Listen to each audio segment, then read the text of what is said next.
आज की वीडियो में हम बात करने वाले हैं जम्मू कश्मीर सर्कल के पीएससी के 2024 के क्वेश्चन पेपर की।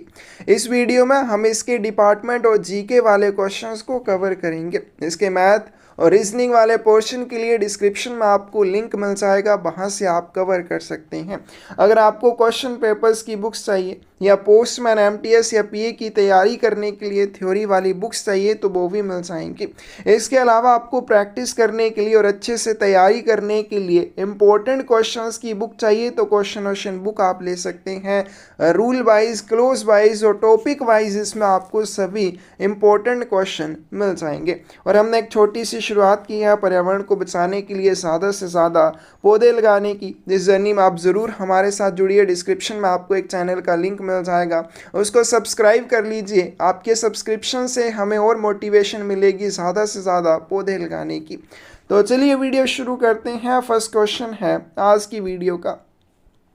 In each set of a sorting mail office, the mail department is handled by the छंटाई डाक कार्यालय के प्रत्येक सेट में मेल विभाग का प्रबंधन किसके द्वारा किया जाता है? बी ऑप्शन करेक्ट आ जाएगी। हेड सॉर्टिंग असिस्टेंट, प्रधान छंटाई सहायक के द्वारा किया जाता है। Each set of a sorting mail office is divided. Sorting mail office या छंटाई डाक कार्यालय के प्रत्येक सेट को डिवाइड किया जाता है, बांटा जाता है। क्यों बांटा जाता है? For the purpose of distribution of work and responsibility, ताकि काम और जिम्मेदारी को बांटा जा सके। इनटू फॉलोइंग डिपार्टमेंट्स, कौन कौन से विभागों में बांटा जाता है? पहला विभाग आ जाएगा मेल डिपार्टमेंट, जिसके बारे में क्वेश्चन पूछा गया है और इसको कौन हैंडल करता है? Head sorting assistant. दूसरा है सॉर्टिंग डिपार्टमेंट, जिसका हेड होता है सॉर्टिंग असिस्टेंट। फिर उसके बाद रजिस्ट्रेशन डिपार्टमेंट है, रजिस्ट्रेशन सॉर्टिंग असिस्टेंट के द्वारा इसको हैंडल किया जाता है। और पार्सल डिपार्टमेंट है जिसका हेड कौन होता है? पार्सल सॉर्टिंग असिस्टेंट होता है। What is the preservation period of work papers of RMS offices? RMS कार्यालयों के कार्यपत्रों की संरक्षण अवधि क्या है? ए ऑप्शन करेक्ट आ जाएगी। इनको 18 महीने तक संभाल के रखा जाता है। Preservation period for work papers of RMS offices is generally 18 months. RMS के जो वर्क पेपर या कार्यपत्र होते हैं 18 महीनों तक इनको संभाल के रखा जाता है। These records include documents related to the movement and delivery of various accountable articles like registered letters, insured letters and parcels, as well as records of mail bag movement। तो आरएमएस के जो कार्यपत्र होते हैं उनमें क्या शामिल होता है? पंजीकृत पत्र, बीमाकृत पत्र और पार्सल जैसे विभिन्न जवाबदेह लेखों की आवाजाही और डिलीवरी से संबंधित दस्तावेज इसमें शामिल होते हैं। Which of the following statements are correct for a सब foreign post office?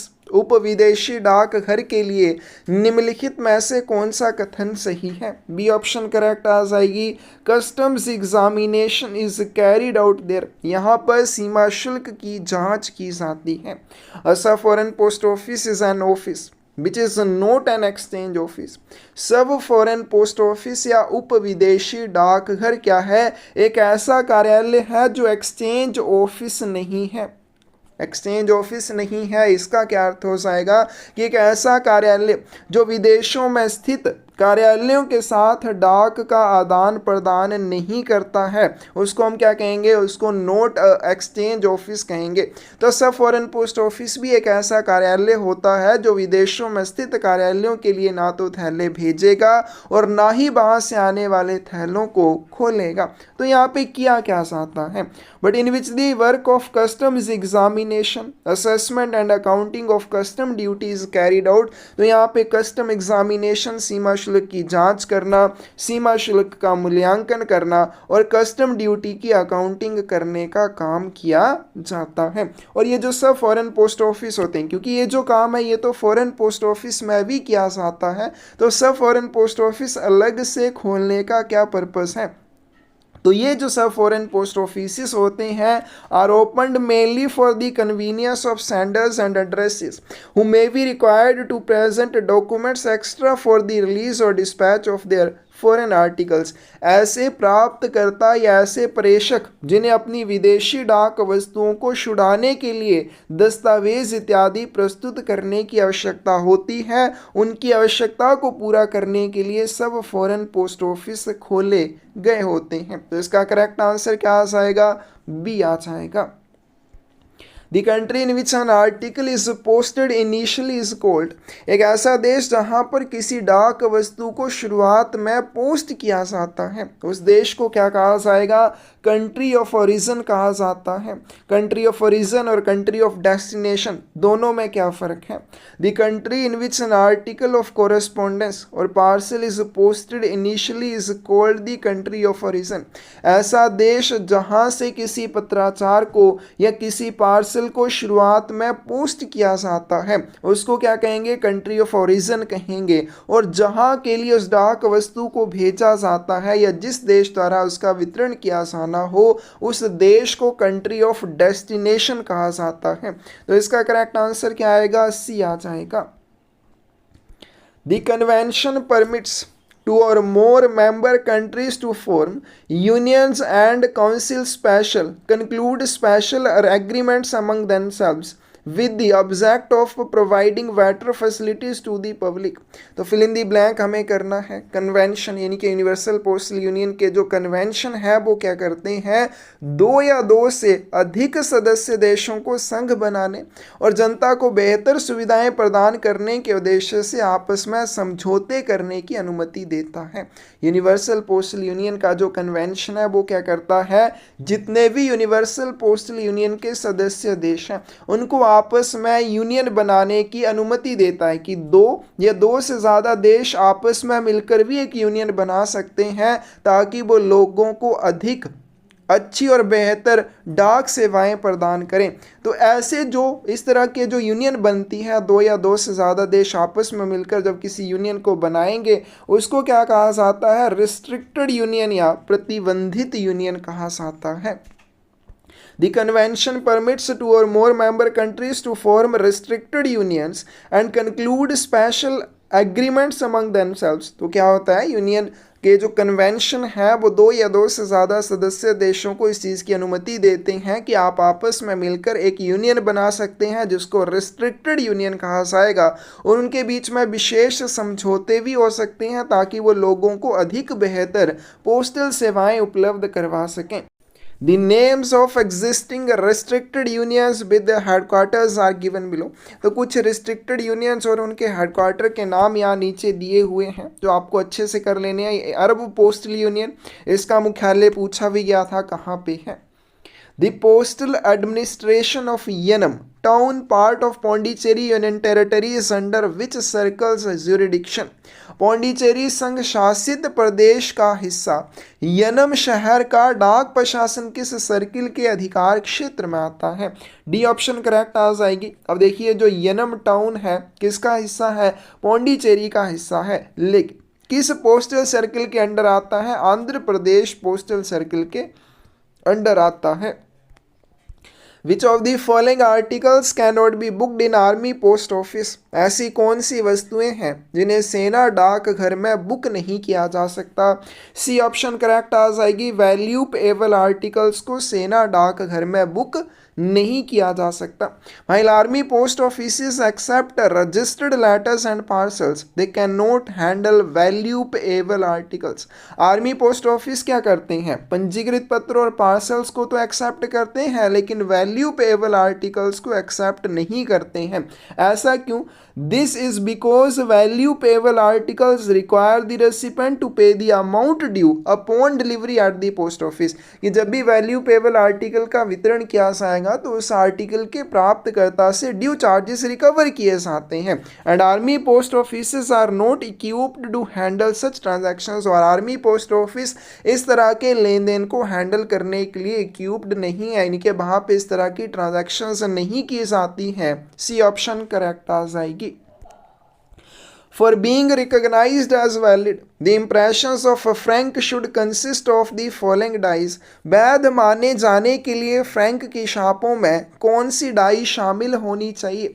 Correct answer यहाँ आएगा, जब भी किसी आर्टिकल के ऊपर फ्रैंक इम्प्रेशन लगाई जाती है उस इम्प्रेशन को वैलिड तभी माना जाएगा जब उसमें वैल्यू डाई और लाइसेंस डाई दोनों की इम्प्रेशन होगी। विच of the following can not be delivered through a post box. इनमें से कौन सी ऐसी वस्तुएं हैं जो पोस्ट बॉक्स के माध्यम से वितरित नहीं की जा सकती? डी ऑप्शन करेक्ट आ जाएगी।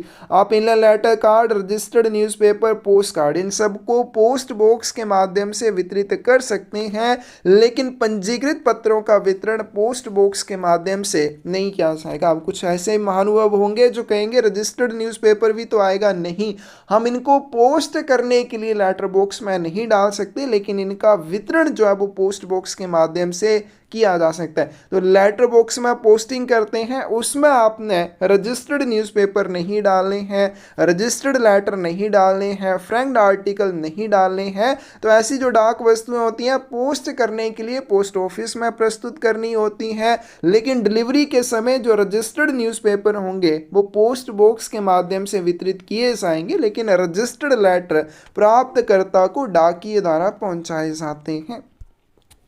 Mails for defense personnel serving in the Air Force are delivered by whom? वायुसेना में सेवारत रक्षा कर्मियों के लिए डाक किसके द्वारा वितरित की जाती है? बी ऑप्शन करेक्ट आ जाएगी। आर्मी, पोस्ट ऑफिस या सेना डाक घर के द्वारा इसका वितरण किया जाता है। तो सेना और वायुसेना में सेवारत रक्षा सेवा कर्मियों की डाक 56 एपीओ या 99 एपीओ के पते पर भेजी जाती है, यानी कि आर्मी पोस्ट ऑफिस के पते पर भेजी जाती है और आर्मी पोस्ट ऑफिस ही सेना और वायुसेना में सेवारत रक्षा कर्मियों की डाक का वितरण करते हैं। Can revenue stamps sold at post offices be used to pay postage? क्या डाक घरों में बेचे जाने वाले राजस्व टिकटों का उपयोग डाक शुल्क के भुगतान के लिए किया जा सकता है? ए ऑप्शन करेक्ट आ जाएगी, नहीं किया जा सकता। रेवेन्यू स्टैंप्स की बात करें, only sell by post office, not issued by post office. तो ये जो रेवेन्यू स्टैंप्स होती हैं इनको डाक घर द्वारा बेचा जरूर जाता है, लेकिन डाक घर इनको जारी नहीं करता है। तो इनको जारी कौन करता है? केंद्र सरकार या सेंट्रल गवर्नमेंट के द्वारा इनको जारी किया जाता है और इनका यूज डाक शुल्क के भुगतान के लिए बिल्कुल भी नहीं किया जाता है। तो ए ऑप्शन करेक्ट आ जाएगी। If the postage required for transmission of an embossed postal stationery is more than the value of the stamp printed on the article, then which of the following is true? यदि किसी उभरी हुई डाक सामग्री को प्रेषित करने के लिए आवश्यक डाक शुल्क उस वस्तु पर मुद्रित टिकट के मूल्य से अधिक है तो निम्नलिखित में से कौन सा कथन सत्य है? डी ऑप्शन करेक्ट आ जाएगी। Difference can be made good by affixing additional postage stamps of the requisite value. अपेक्षित मूल्य के अतिरिक्त डाक टिकट लगाकर अंतर की भरपाई की जा सकती है। तो अब इसका क्या अर्थ हो जाएगा? मान लीजिए आप पोस्ट ऑफिस में 5 रुपये का एनवल्प खरीदते हैं। जब भी आप 5 रुपये का एनवल्प खरीदेंगे उसके ऊपर यहाँ पर 5 रुपये की डाक टिकट पहले ही उभरी हुई होगी। यहाँ पे ये 5 रुपये की डाक टिकट इसमें पहले ही एम्बोस्ड होगी और इसको क्या कहा जाएगा? एम्बोस्ड एनवल्प कहा जाएगा।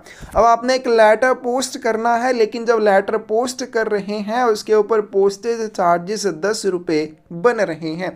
अब आपने एम्बोस्ड एनवल्प का यूज़ किया है, 5 रुपये की डाक टिकट उसमें पहले ही एम्बोस्ड है, लेकिन पोस्टेज चार्जेस कितने बन रहे हैं? 10 रुपये बन रहे हैं। तो आप इन चार्जेस का भुगतान कैसे करेंगे? तो आप क्या करेंगे, इस अंतर कौन सा आ जाएगा? 10 रुपये देने हैं, 5 रुपये की डाक टिकट लगी हुई है, तो ये जो 5 रुपये का डिफरेंस है इसके लिए आप क्या कर सकते हैं? अपेक्षित मूल्य के अतिरिक्त डाक टिकट लगा सकते हैं, यानी कि 5 रुपये के और डाक टिकट आप इस एनवल्प पर लगाकर इस लेटर को भेज सकते हैं। डी ऑप्शन करेक्ट आ जाएगी।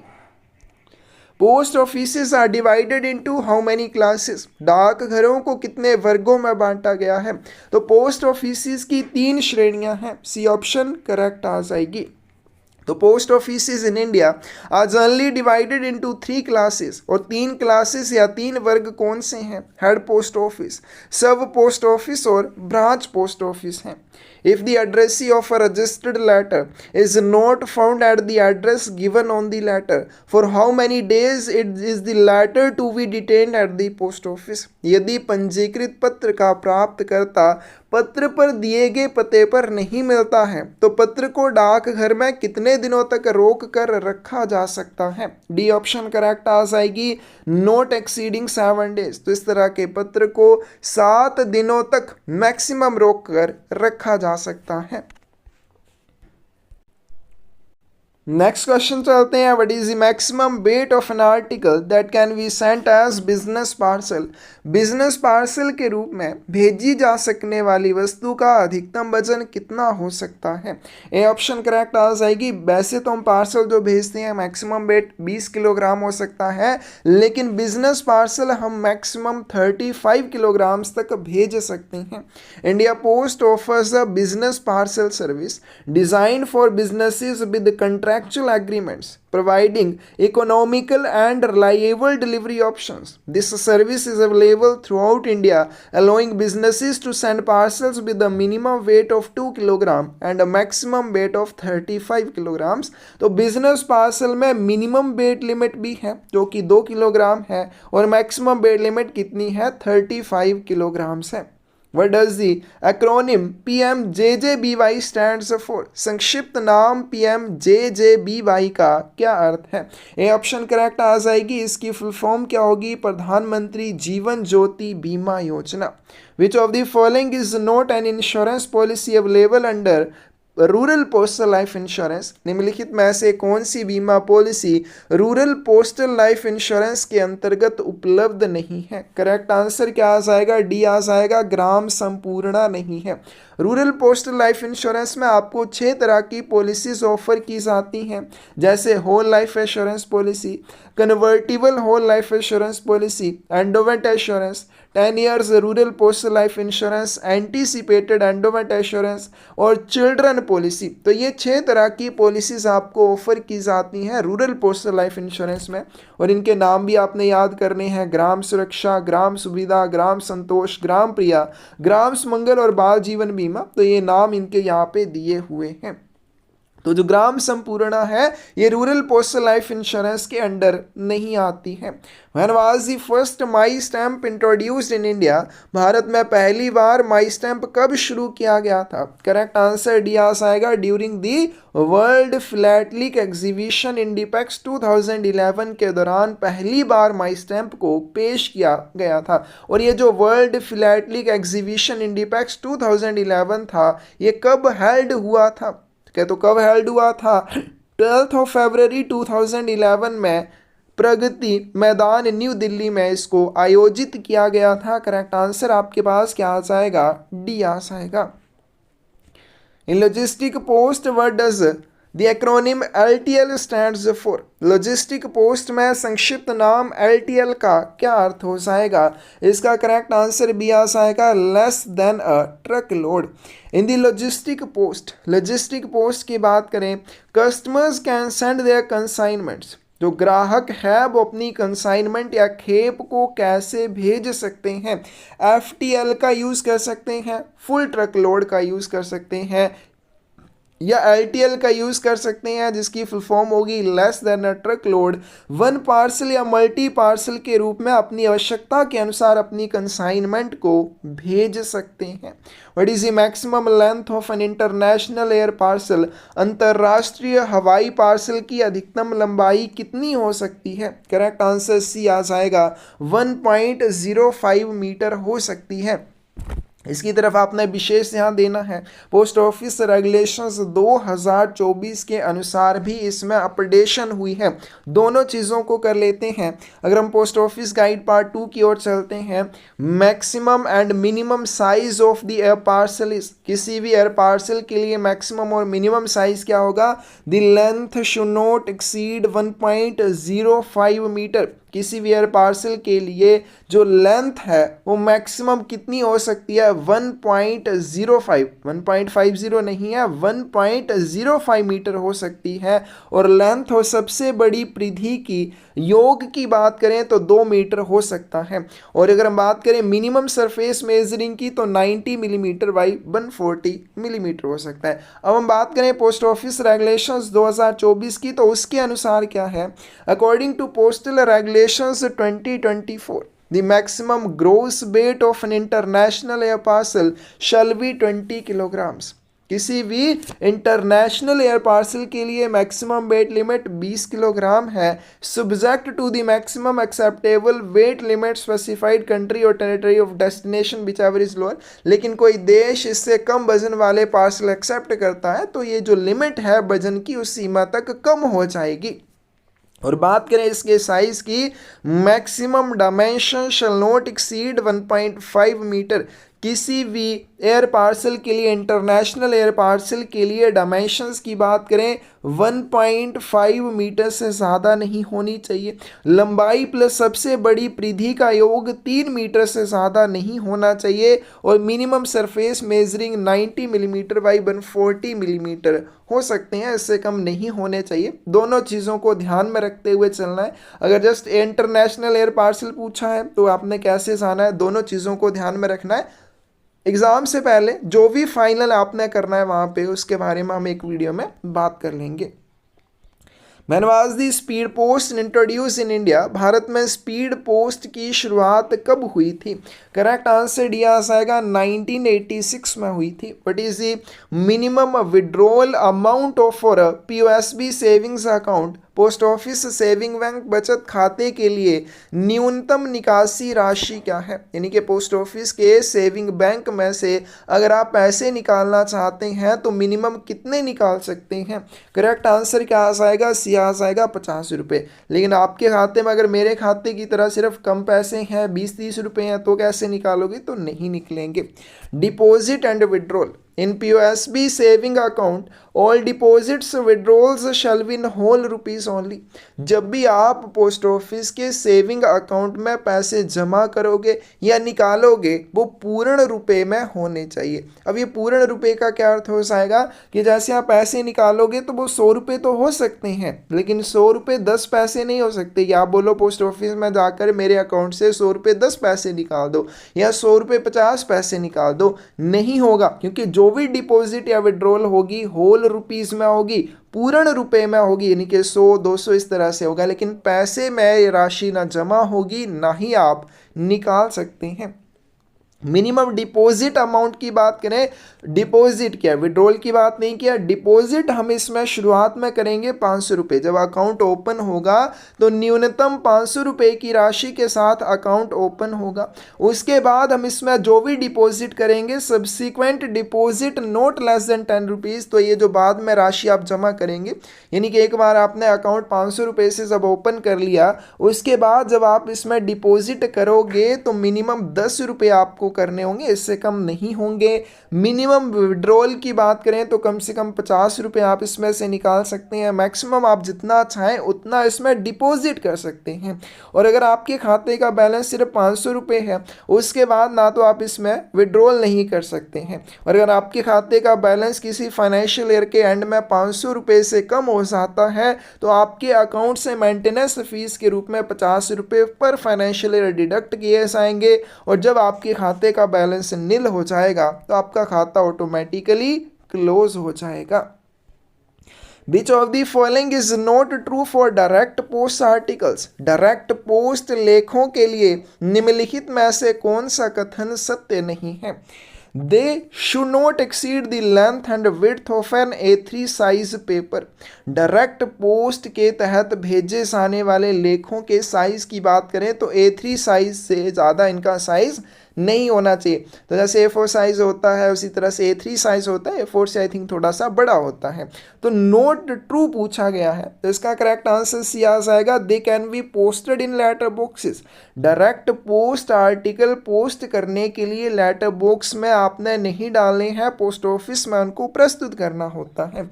तो डायरेक्ट पोस्ट की बात करें, डायरेक्ट पोस्ट डायरेक्ट मेल का अनएड्रेस्ड कंपोनेंट है। जो डायरेक्ट मेल होती है उसमें दो तरह के आर्टिकल आते हैं, एक ऐसे आर्टिकल जिनमें किसी का एड्रेस होता है, एक ऐसे आर्टिकल जिनमें किसी का एड्रेस नहीं होता है। जैसे कोई भी अनाथ आश्रम है, वो क्या करते हैं, बच्चों के लिए कि कोई पैसे भेजे, इसके लिए वो मनी ऑर्डर भेजते हैं, तो डायरेक्ट पोस्ट के तहत भेजते हैं। उन मनी ऑर्डर्स के ऊपर किसी का नाम नहीं लिखा होता है, फिर जो व्यक्ति उन मनी ऑर्डर्स को भेजना चाहेगा वो उन फॉर्म्स को भर के भेजता है। तो इस तरह के जो आर्टिकल भेजे जाते हैं वो डायरेक्ट पोस्ट के तहत भेजे जाते हैं। तो डायरेक्ट मेल में दो तरह के आर्टिकल होते हैं, एक बिना पते वाले, दूसरे पते वाले। अब डायरेक्ट पोस्ट क्या है, डायरेक्ट पोस्ट ऐसे आर्टिकल हैं जो डायरेक्ट मेल के तहत बिना पते के साथ भेजे जाते हैं। और इसमें क्या होते हैं बिना पते वाले postal article, letter, card, brochures, questionnaires, pamphlets, samples, promotional items हो सकती हैं जैसे सीडीज हैं, पेन ड्राइव्स हैं, कैसेट्स इत्यादि। और इसमें कूपन, पोस्टर, मेलर्स हो और इस तरह का कोई भी प्रिंटेड कम्युनिकेशन जो इंडियन पोस्ट ऑफिस एक्ट 1898 और पोस्ट ऑफिस रूल्स 1933 के तहत प्रोहिबिट नहीं है, तो उन सारी चीज़ों को आप डायरेक्ट पोस्ट के तहत भेज सकते हैं। तो डायरेक्ट पोस्ट के तहत भेजने के लिए और क्या कंडीशंस हैं कि जब भी डायरेक्ट पोस्ट के तहत आप आर्टिकल्स को पोस्ट करोगे, इसमें कम से कम 1000 आर्टिकल आपको पोस्ट करने होंगे। फिर आर्टिकल्स का साइज A3 साइज पेपर से ज़्यादा नहीं होना चाहिए। ऐसे मत समझना कि A3 ऐसा होता है, A3 ऐसा नहीं होता है, ये भी रेक्टेंगुलर होता है, लेकिन A4 साइज पेपर से इसका साइज थोड़ा सा बड़ा होता है। फिर जो भी आर्टिकल आप डायरेक्ट पोस्ट के तहत पोस्ट करते हैं उनके ऊपर एड्रेस नहीं होना चाहिए किसी का भी, और इनको जब भी एक्सेप्ट किया जाता है बल्क में, थोक में, यानी कि कम से कम 1000 आर्टिकल पोस्ट किए जाएंगे, तो इनको डेजिग्नेटेड ऑफिस में ही एक्सेप्ट किया जाएगा पोस्ट करने के लिए। कभी भी पोस्ट करने के लिए आप इनको लेटर बॉक्सेस में नहीं डालेंगे। चलिए नेक्स्ट क्वेश्चन चलते हैं। For domestic speed post articles insurance can be done for an amount of up to, घरेलू स्पीड पोस्ट लेखों के लिए बीमा किस राशि तक किया जा सकता है। करेक्ट आंसर क्या आ जाएगा, ए आ जाएगा। डोमेस्टिक स्पीड पोस्ट आर्टिकल के लिए आप मैक्सिमम 1 लाख रुपए की इंश्योरेंस कर सकते हैं। Memorandum of distribution of work is maintained on which form, कार्य वितरण का ज्ञापन किस प्रपत्र पर तैयार किया जाता है। तो इसका करेक्ट आंसर क्या आ जाएगा, डी आ जाएगा। Memorandum of distribution of work MS-11 के ऊपर तैयार किया जाता है। तो ऐसे कार्यालय जहाँ पर एक या एक से ज़्यादा सहायक होते हैं वहाँ पर पोस्ट मास्टर के द्वारा एक memorandum of distribution of work approval के लिए सुप्रिटेंडेंट के समक्ष प्रस्तुत किया जाता है और इसको MS-11 के ऊपर बनाया जाता है। मेमोरेंडम में क्या होता है, इसमें पोस्ट मास्टर के कार्यालय की प्रत्येक ब्रांच में कार्यरत जितने भी अधिकारी होते हैं, एम्प्लॉयज़ होते हैं, ऑफिशियल्स होते हैं, उनका डेजिग्नेशन, फिर उनकी अटेंडेंस के घंटे और साथ में क्या काम उनको दिया गया है, उनको क्या ड्यूटीज़ दी गई हैं, उसके बारे में होता है। और जो डिस्ट्रीब्यूशन ऑफ वर्क है, यानी कि काम का जो वितरण किया जाता है, उसको स्ट्रिक्टली पोस्ट मास्टर या सब पोस्ट मास्टर के द्वारा मेंटेन किया जाता है। आगे चलते हैं। Withdrawal from SSA account is to be done from which financial menu, SSA खाते से निकासी किस फाइनेंशियल मीनू से की जाती है।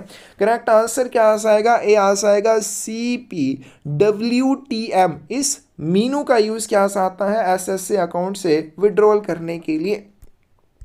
What is the maximum deposit amount in महिला सम्मान सेविंग सर्टिफिकेट स्कीम, महिला सम्मान बचत प्रमाण पत्र योजना में अधिकतम जमा राशि कितनी है। महिला सम्मान बचत योजना में मैक्सिमम आप 2 लाख रुपए डिपॉजिट कर सकते थे क्यों, क्योंकि अब ये स्कीम बंद हो चुकी है। Mahila Samman saving certificate scheme was discontinued on March 31, 2025, 31 मार्च 2025 को ये स्कीम बंद हो चुकी है। This was the final date for new investments and deposits under this scheme.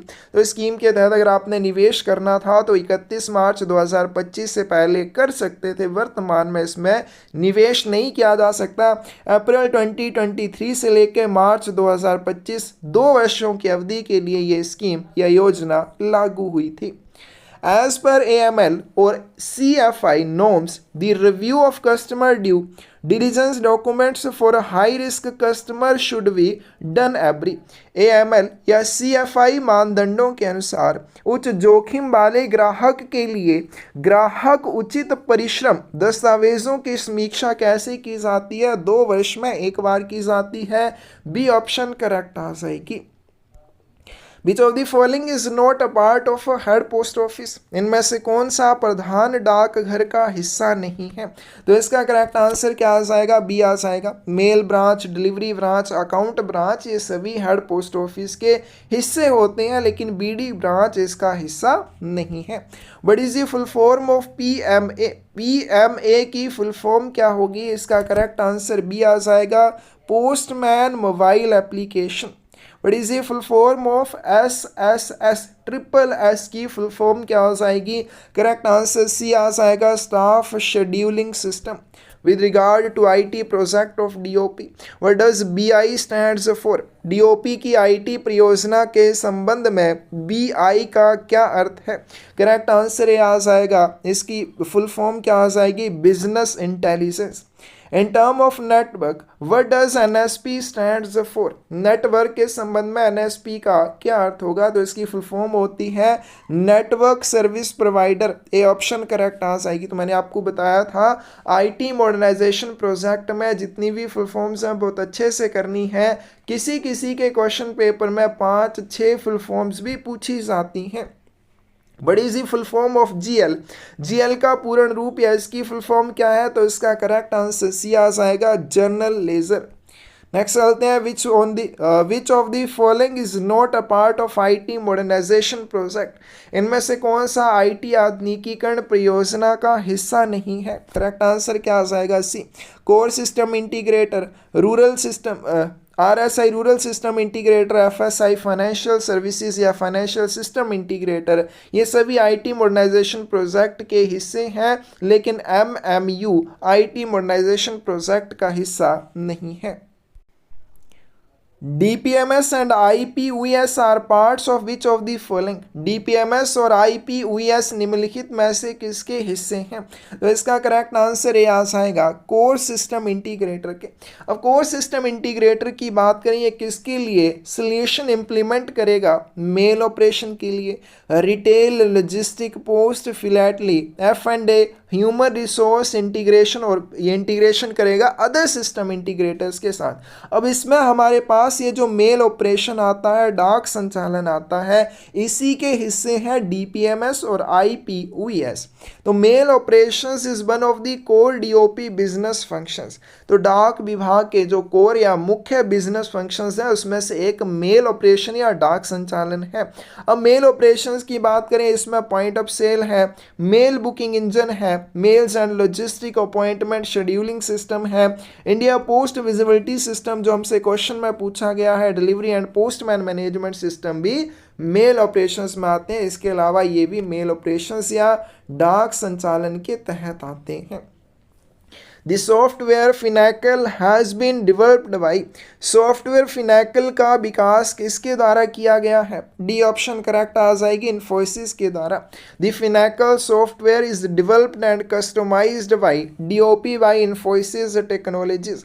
Finacle software को इन्फोसिस टेक्नोलॉजी द्वारा DOP के लिए विकसित और अनुकूलित किया गया है।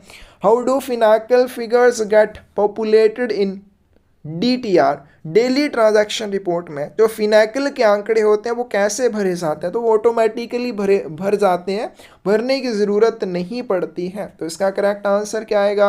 ए आ जाएगा। Which of the following will work in offline mode? इनमें से कौन सा ऐसा है जो ऑफलाइन मोड में भी काम करता है? तो इसका करेक्ट आंसर सी आ जाएगा, POS, point of sale. Point of sale has been designed to enable post offices to perform all sales operations। जितना भी सेल वाला ऑपरेशन होता है या आप कह सकते हैं बिक्री वाला। जो भी काम किया जाता है वो कैसे किया जाता है, उस काम को करने के लिए पॉइंट ऑफ सेल को डिज़ाइन किया गया है।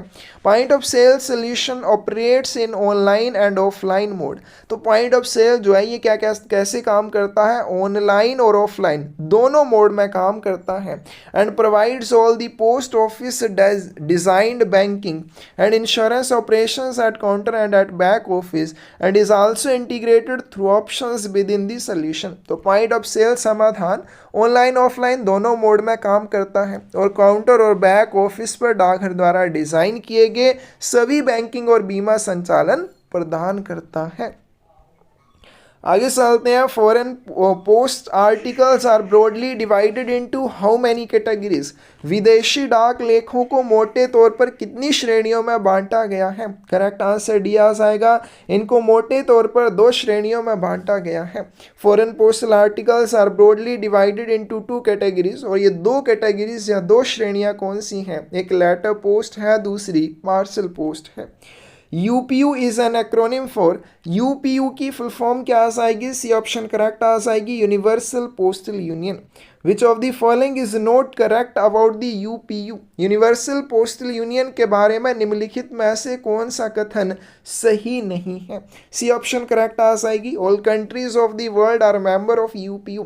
सभी देश इसके सदस्य हैं लेकिन कुछ एक्सेप्शंस के साथ, कुछ नहीं भी है, तो इसका करेक्ट आंसर सी आ जाएगा।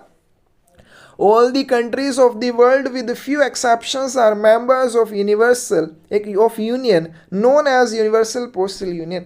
कुछ एक्सेप्शंस या अपवादों के साथ विश्व के सभी देश एक यूनियन या संघ के सदस्य हैं और इस यूनियन को यूनिवर्सल पोस्टल यूनियन कहा जाता है। The territories of member countries in union, और यूनियन में जितने भी सदस्य देश हैं उनके क्षेत्रों को क्या माना जाता है, सिंगल पोस्टल टेरिटरी माना जाता है, एक एकल डाक क्षेत्र माना जाता है। किसके संबंध में माना जाता है, for the reciprocal exchange of letter post items. पत्र डाक वस्तुओं के पारस्परिक आदान प्रदान के लिए जितने भी संघ के सदस्य देश हैं उनके क्षेत्रों को सिंगल पोस्टल टेरिटरी माना जाता है। तो इसका करेक्ट आंसर सी आ जाएगा।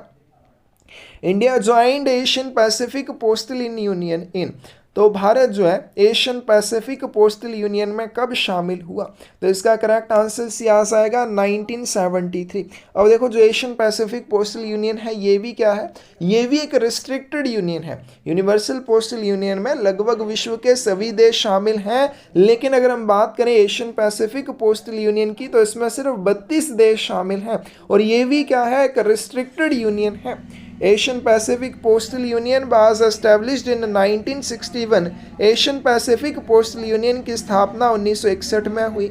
जब इसकी स्थापना हुई किस हेडक्वार्टर के साथ हुई, मनीला फिलीपींस हेडक्वार्टर के साथ हुई।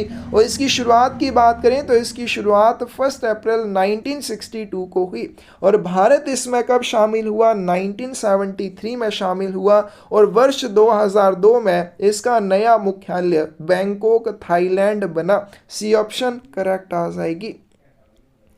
Can the sender of foreign letter withdraw the article or alter the address of delivery?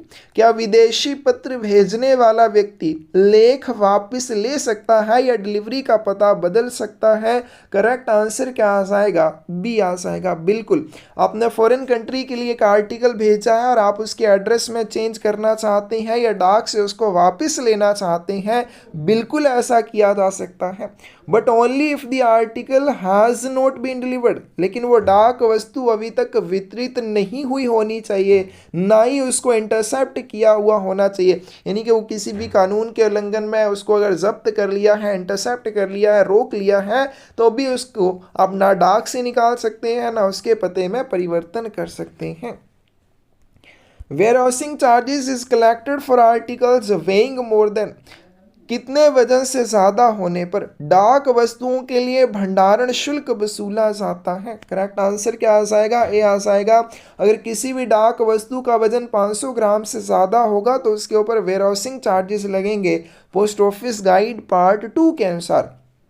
तो if the addressee of an ordinary और value payable inward foreign packet और प्रिंटेड पेपर और an inward foreign small packet fails to delivery of it within 7 days, तो किसकी बात की है? अगर कोई भी इनवर्ड फॉरेन पैकेट है उनको अगर वैल्यू पेबल के रूप में भेजा गया है, चाहे सामान्य तरीके से भेजा गया है, यानी कि फॉरेन कंट्री से कोई भी पैकेट आता है प्रिंटेड पेपर्स का भारत में वितरित होने के लिए, चाहे वो वैल्यू पेबल्स के रूप में आए, चाहे वो ऑर्डिनरी रूप में आए, या फिर अगर हम बात करें फॉरेन कंट्री से भारत में वितरित होने के लिए स्मॉल पैकेट आते हैं, तो उनको अगर क्या होता है, fails to take delivery of it within 7 days following the date of its first presentation, कि जब ये आर्टिकल पहली बार प्राप्तकर्ता को वितरण के लिए प्रस्तुत किए जाते हैं उस दिन के अगले दिन से, फॉलोइंग द डेट यानी कि उसके अगले दिन से वो 7 दिनों के भीतर इसका वितरण नहीं लेता है, और अगर इसका वजन 500 ग्राम से ज़्यादा है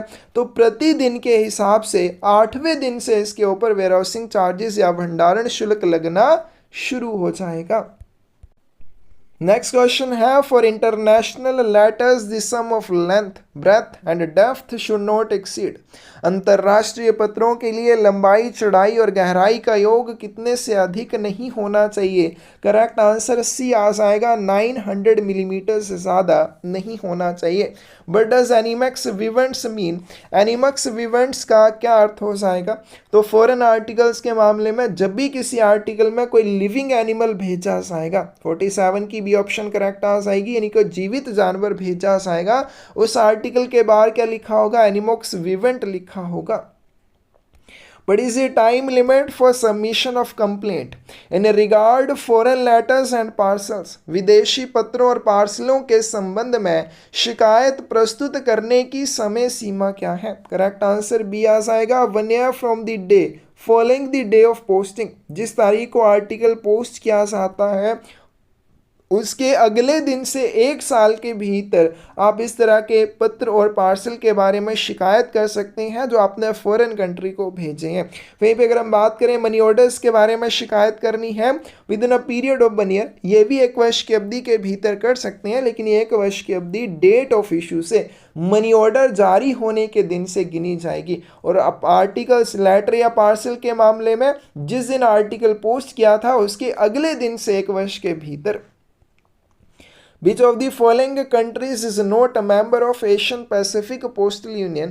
इनमें से कौन सा एशियन पैसिफिक पोस्टल यूनियन का सदस्य देश नहीं है? तो एशियन पैसिफिक पोस्टल यूनियन में 32 कंट्रीज हैं, सभी के नाम आपने याद रखने हैं। डी ऑप्शन करेक्ट आ जाएगी, कनाडा जो है एशियन पैसिफिक पोस्टल यूनियन का सदस्य देश नहीं है। For the permission For the use of a franking machine, a person must apply to। कोई भी व्यक्ति यदि फ्रैंकिंग मशीन का उपयोग करना चाहता है तो उसे आवेदन किसके पास करना होगा? ए ऑप्शन करेक्ट आ जाएगी, हेड ऑफ पोस्टल डिवीज़न या डाक मंडल प्रमुख के पास उसे इस चीज़ के लिए आवेदन करना होगा। नेक्स्ट चलते हैं, which of the following is a moral philosophy propagated by Mahatma Gandhi? कौन सा नैतिक दर्शन महात्मा गांधी द्वारा प्रचारित किया गया था? ए ऑप्शन करेक्ट आ जाएगी, अंत्योदय।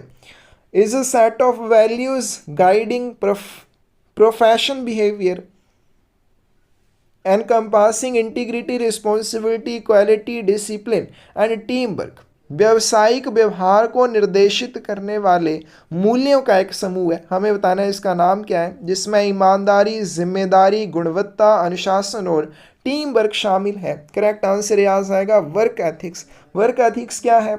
ऐसी वैल्यूज़ का सेट है जो हमें गाइड करता है किस चीज़ के बारे में? ईमानदारी, जिम्मेदारी, गुणवत्ता, अनुशासन और टीम वर्क के बारे में। Who among the following was a member of the famous लाल बाल पाल ट्रायम्विरेट? निम्नलिखित में से कौन प्रसिद्ध लाल बाल पाल त्रिमूर्ति का सदस्य था? इसका करेक्ट आंसर क्या आ जाएगा? ए आ जाएगा, लाला लाजपत राय। तो लाल बाल पाल में ये जो तिकड़ी है इसमें 3 लोग शामिल हैं। लाल से लाला लाजपत राय, बाल से बाल गंगाधर तिलक, और रह गया हमारे पास बिपिन चंद्र पाल। तो लाल से लाला लाजपत राय, क्या बाल से क्या आ जाएगा? बाल गंगाधर तिलक, और पाल से क्या आ जाएगा? विपिन चंद्र पाल आ जाएगा। Which of the following rivers flows into the Arabian Sea, निम्नलिखित में से कौन सी नदी अरब सागर में गिरती है? तो इसका करेक्ट आंसर क्या आ जाएगा? ए आ जाएगा, ताप्ती नदी अरब सागर में गिरती है। What is the national sports of India, Bharat का जो राष्ट्रीय खेल है वो कौन सा है? हॉकी है, बी ऑप्शन करेक्ट आ जाएगी। Where was the cricket T20 world cup 2024 held? Cricket T20 विश्व कप 2024 कहाँ आयोजित किया गया? करेक्ट आंसर डी आ जाएगी, वेस्ट इंडीज और यूएसए में। What was the Dandi march in opposition of, Dandi march किसके विरोध में था? बी ऑप्शन करेक्ट आ जाएगी, ब्रिटिश सोल्ट मोनोपोली, ब्रिटिश नमक एकाधिकार यानी कि नमक के विरुद्ध था दांडी मार्च को किया गया था। Which of the following is in the Arabian Sea, इनमें से कौन सा अरब सागर में है? तो करेक्ट आंसर बी आ जाएगा, Lakshadweep. How many elected members are there in the Lok Sabha, Lok Sabha में कितने निर्वाचित सदस्य हैं? सी ऑप्शन करेक्ट आ जाएगी, टोटल 545 है, उसमें से इलेक्टेड 543 है और 2 को प्रेसिडेंट यानी कि राष्ट्रपति द्वारा नॉमिनेट किया गया है। Who is the ex officio chairman of the Rajya Sabha, Rajya Sabha का पदेन सभापति कौन होता है? डी ऑप्शन करेक्ट आ जाएगी, वाइस प्रेसिडेंट या उपराष्ट्रपति होता है। तो ये था जम्मू कश्मीर सर्कल का 2024 का पीएसए का क्वेश्चन पेपर। किसी भी क्वेश्चन में डाउट हो कमेंट सेक्शन में आप पूछ सकते हैं, या लगे किसी क्वेश्चन का आंसर गलत बताया गया है तब भी आप कमेंट सेक्शन में ज़रूर उस चीज़ के बारे में शेयर कीजिए। इसके साथ अगर आपको इन क्वेश्चन पेपर्स की बुक चाहिए तो बुक भी मिल जाएगी, इंपॉर्टेंट क्वेश्चंस की बुक चाहिए वो भी मिल जाएगी, थ्योरी वाली बुक्स चाहिए तो वो भी मिल जाएगी। नोट्स बनाने में बहुत ज़्यादा टाइम वेस्ट होता है, बेहतर ऑप्शन है आप बुक्स लीजिए, सिर्फ पढ़ने पे और याद करने पे और चीज़ों को समझने पे ध्यान लगाइए, ना कि नोट्स बनाने पे। नोट्स बनाना टाइम वेस्ट होता है क्योंकि इतने सारे नोट्स आप वैसे भी बना नहीं सकते, तो इसके लिए आप बेहतर ऑप्शन चुन सकते हैं बुक्स लेने की।